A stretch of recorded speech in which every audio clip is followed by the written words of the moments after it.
First of all, go to the browser and right there install Visual Studio Code on Mac.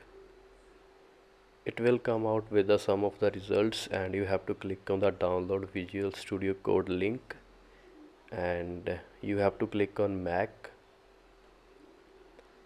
Once you click on the Mac, the downloading will be started automatically. Once it is downloaded, you have to click open. Once you click on the open, the installation process will be started.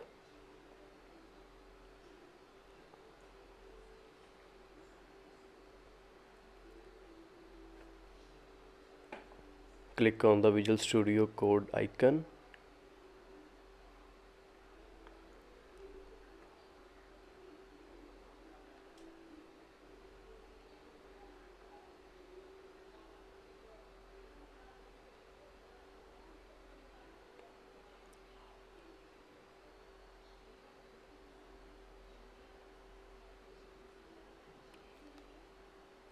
Now you can see our Visual Studio Code has been installed,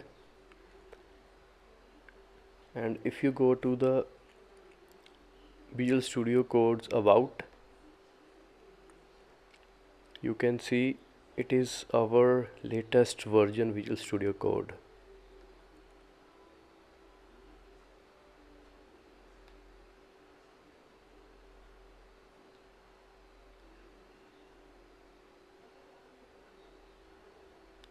You can set the Visual Studio Code icon in the dock